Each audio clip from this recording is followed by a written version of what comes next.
This is a graph that shows the handiwork of God. No, this graph only demonstrates that people are really good at making pretty displays of useless data points, but let's at least hear them out. Now, what you're seeing here is every cross-reference in the Bible that is overt, an overt cross-reference in the Bible. Yeah, that's just a bald-faced lie. The guy who made this infographic, his name is Chris Harrison. His graphic is on his website, and he tells you his data source, and he also gives you alternative renderings of the data source. For example, he's got a scatter plot. And you'll notice on the scatter plot, it's mostly just single words, the name of a country, the name of an individual, the name of a particular king, the name Israel. Yeah, of course, these things are going to show up in the Bible a lot.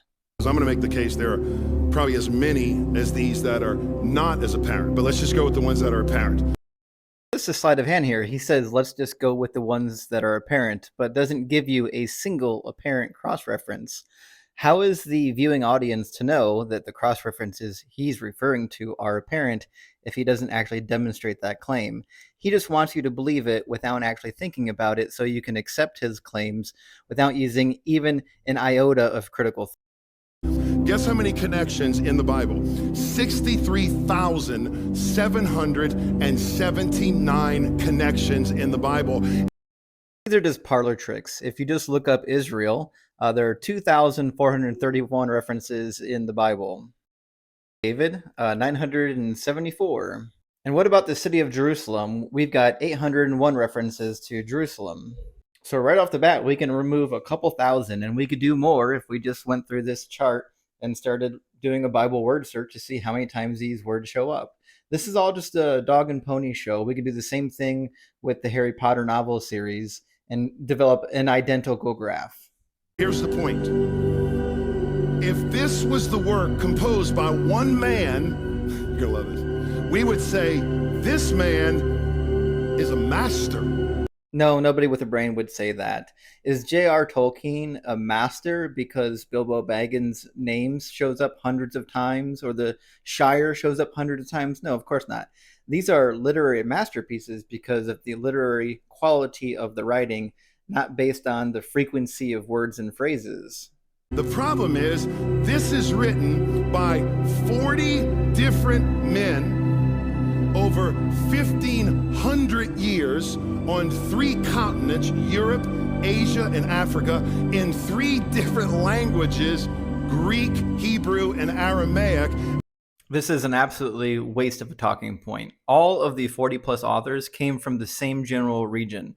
They were all part of the same group of people. They were all part of the same ethnicity, all right? So the one that wrote in Africa technically just wrote over in Egypt, just a little bit away from Palestine. That was Jeremiah. Jeremiah was from Palestine. So saying that the author wrote on a different continent is a useless data point. But what about Europe? Well, theoretically, we're talking about the writings of Paul, or possibly John, if you think John wrote on Patmos. But again, both Paul and John are actually part of the same people group that lived here in Palestine.